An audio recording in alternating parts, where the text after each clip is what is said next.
Hello guys, स्वागत है आपका हमारे यूट्यूब चैनल पर। तो आज हम देखने वाले हैं 12th इंग्लिश महाराष्ट्र बोर्ड का राइटिंग स्किल का पार्ट ग्रुप डिस्कशन, जो कि 4 मार्क्स के लिए आता है बोर्ड एग्जाम में। तो चलिए शुरू करते हैं। सबसे पहले इसके बारे में जानते हैं। The term suggest a discussion among a group of persons, यानी कि देखो ग्रुप डिस्कशन नाम से ही जैसे साफ है, 3-4 लोगों के ग्रुप के बीच में, यानी कि कुछ पर्संस के बीच में किसी टॉपिक पर डिस्कशन करना। तो देखो यहाँ पर क्या दिया है। The group will have 8 and 12 members who will express their view freely, frankly, in a friendly manner on a topic of current issue within a time limit of 20 to 30 minutes। तो देखो ग्रुप डिस्कशन ना एक important part होता है। बहुत सारी जो exam हो गई, state exam, government exam, competitive exam, तो उसके में एलिमिनेशन स्टेज में ग्रुप डिस्कशन एक पार्ट होता है, जिसमें जो भी कैंडिडेट होते हैं, सिलेक्टेड कैंडिडेट, उनको एक जगह पर बैठाया जाता है और उनको एक टॉपिक दिया जाता है और एक पर्टिकुलर टाइम दिया जाता है कि इस टाइम में आपको इस टॉपिक पर डिस्कस करना है। और जो भी जज वगैरह होते हैं, जो पैनल के मेंबर होते हैं, वो सबको देख रहे होते हैं, सुन रहे होते हैं और बाद में रिजल्ट बताते हैं। सबका एबिलिटी इससे डिसाइड होता है। तो ग्रुप डिस्कशन एक बहुत ही इंपॉर्टेंट पार्ट होता है। आगे देखते हैं क्या इसमें है। Pre requisite of group discussion, यानी कि ग्रुप डिस्कशन स्टार्ट करने से पहले कौन सी जो तैयारियां है वो करनी चाहिए, जो भी मेंबर वगैरह होगा, जो भी कैंडिडेट होगा। तो सबसे पहले है टॉपिक्स गिवन बाय पैनलिस्ट, यानी कि जो भी जज वगैरह होते हैं वो आपको एक टॉपिक देते हैं। उसके बाद प्लानिंग एंड प्रिपरेशन, आपको प्लानिंग करना है कि कौन से टॉपिक पर कैसे बोलना है, कौन कौन से पॉइंट्स को बोलना है सबके सामने। उसके बाद नॉलेज विद सेल्फ कॉन्फिडेंस, आपके पास उस टॉपिक से रिलेटेड नॉलेज होना चाहिए और कॉन्फिडेंस भी होना चाहिए सामने बोलने के लिए। उसके बाद communication skill, power of speech, यानी कि आपका जो बोलने का स्किल है सबके सामने वो अच्छा होना चाहिए, प्रेजेंट करने अच्छे आना चाहिए। Then body language and personal appearance being calm and cool, तो ये भी बहुत इंपॉर्टेंट चीज़ होता है। आपको सबके सामने बोलना है, जज वगैरह होंगे, पैनल के मेंबर होंगे, तो आपको काम कंडीशन में बिल्कुल ही अच्छे से बोलना है। आपका बॉडी लैंग्वेज अच्छा होना चाहिए, आपको नर्वसनेस नहीं महसूस होना चाहिए और सबसे बड़ी बात कि कूल होना चाहिए, किसी पे गुस्सा नहीं करना चाहिए। आपको बोलना है तो शांति से बोलना चाहिए।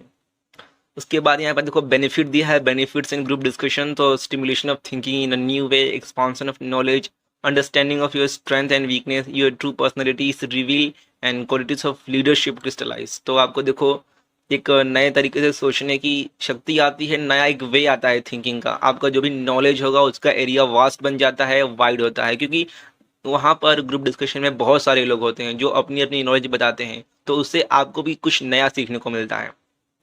आगे है the language of group discussion. तो देखो ग्रुप डिस्कशन बहुत ही इंपॉर्टेंट होता है, उसमें आपको सब लोग देख रहे होते हैं। तो सबसे इंपॉर्टेंट बात होती है कि आपकी कोई भी बात किसी को रूड नहीं लगनी चाहिए, सामने वाले को उस बात में रिस्पेक्ट दिखनी चाहिए। तो इसलिए कुछ ऐसे वर्ड होते हैं जो आप अपने सेंटेंस के आगे, यानी कि बोलने से पहले लगा सकते हो, जैसे कि एक्सप्रेसिंग ओपिनियन, यानी कि अगर आप अपना कोई विचार व्यक्त करने वाले हो, कुछ ओपिनियन अपना देने वाले हो, तो उससे पहले क्या कह सकते हो, आई बिलीव, और उसके आगे अपना सेंटेंस, या फिर आई थिंक, या फिर कुल I make a point please, या फिर इन माय ओपिनियन, या इट्स सीम टू मी। तो देखो ये जितने भी सेंटेंस है, जो वर्ड हैं, आपको सेंटेंस के आगे लगाने हैं अगर आप अपना कोई ओपिनियन देने वाले हो तो, और ये कितने रिस्पेक्टफुल हैं। उसके बाद एक्सप्रेसिंग एग्रीमेंट, यानी कि किसी ने कुछ पॉइंट बोला है और आप उस पॉइंट से एग्री करते हो, तो आप क्या कह सकते हो, एब्सोल्युटली, या फिर आई फुल्ली एग्री विद, या फिर कह सकते हो यू आर राइट। आगे है एक्सप्रेसिंग डिसएग्रीमेंट। तो देखो हमेशा ऐसा होगा नहीं कि आप दूसरे वालों की जो बात होगी, जो भी ओपिनियन होगा उससे एग्री करोगे, कभी आप डिसएग्री भी कर सकते हो। तो डिसएग्री करोगे तो क्या बोलना है, यहाँ पर देखो ऐसा बोल सकते हो, I am afraid I don't agree with, या फिर I am sorry but I see it little differently, या फिर I can see your point but, या फिर you may have something there but, या फिर I respect your point of view but I am sorry I can't go along with you on. तो देखो ये जितने भी सेंटेंस से जो वर्ड हैं आपको सेंटेंस के आगे लगाने हैं, और ये कितने रिस्पेक्टफुल दिख रहे हैं, क्योंकि ग्रुप डिस्कशन का यही सबसे इंपॉर्टेंट पार्ट होता है, एक दूसरे का रिस्पेक्ट करना, कुछ भी बोलने से पहले कहीं रूड नहीं दिखाई देना।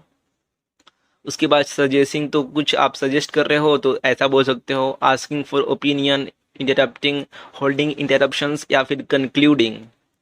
तो देखो ये तो हो गया थ्योरी का पार्ट, ये इतना कुछ इंपॉर्टेंट नहीं है, बस एक बार पढ़ के समझ लो। अब देखते हैं कि ये एक्चुअल एग्जाम में आता कैसा है, कैसे लिखना होता है। तो देखो एग्जाम में कुछ ऐसा टॉपिक दिया रहेगा, जैसे यहाँ पर दिया है, N economically deprived girl student in your class who has received admission in a reputed college abroad needs monetary help to pursue further studies there. Have a group discussion among your friends to seek solution to help her. Write 4-5 view in form of the dialogues. तो देखो group discussion यहाँ पर किस पर आपको लिखना है। सबसे पहले टॉपिक क्या दिया है कि एक लड़की है जिसका इकोनॉमिकल कंडीशन इतना अच्छा नहीं है, लेकिन उसे बाहर किसी देश में अच्छे कॉलेज में एडमिशन मिल गया है, लेकिन उसे पैसे की ज़रूरत है। तो आप अपने दोस्तों के बीच में 3-4 दोस्तों के बीच में डिस्कशन करो कि कैसे उसकी मदद की जा सकती है। तो देखते हैं आप कैसा लिखना है।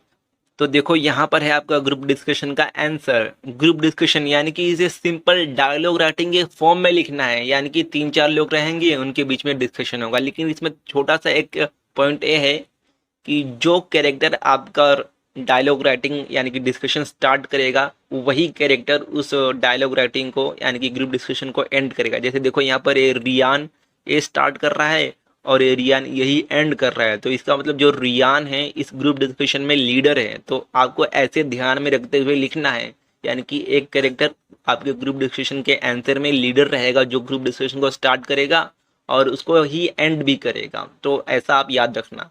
तो जैसे रियान यहाँ पर सभी अपने दोस्तों को बता रहा है कि मुद्दा क्या है, किस पे चर्चा कर रहे हैं। उसके बाद उसके 2-3 दोस्त हैं, Rosen, Kanika and Tabu, and last में रियान ही जो भी कंक्लूजन है कि ठीक है अब हम ए करेंगे।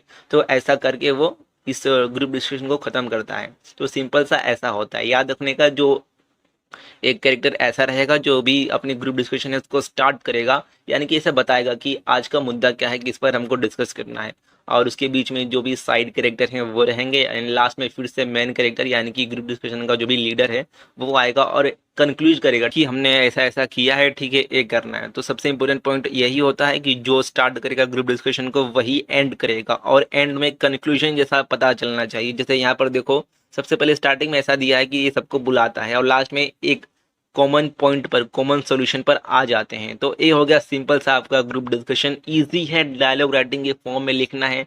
3-4 कैरेक्टर होने चाहिए और एक मेन कैरेक्टर होगा जो स्टार्ट करेगा ग्रुप डिस्कशन को और एंड भी करेगा। सिंपल हो गया ग्रुप डिस्कशन। स्टार्टिंग का पॉइंट ऐसा होना चाहिए कि वो लगे कि सबको पॉइंट जो है, जो मुद्दा है चर्चा का, उससे सबको रूबरू कराए, सबको बताए कि क्या मुद्दा है, क्या पॉइंट है चर्चा का। और एंड में सभी को, जितने भी कैरेक्टर होंगे आपके ग्रुप डिस्कशन में, सबको एक कॉमन पॉइंट पे आना चाहिए और कंक्लूजन के फॉर्म पे लिखना है, यानी कि ठीक है अब हम ऐसा करने वाले हैं, अब हम एक करेंगे ऐसा। तो बस हो गया आपका ग्रुप डिस्कशन। बहुत ही ईजी था। आई होप आप समझ गए होंगे। Thank you guys.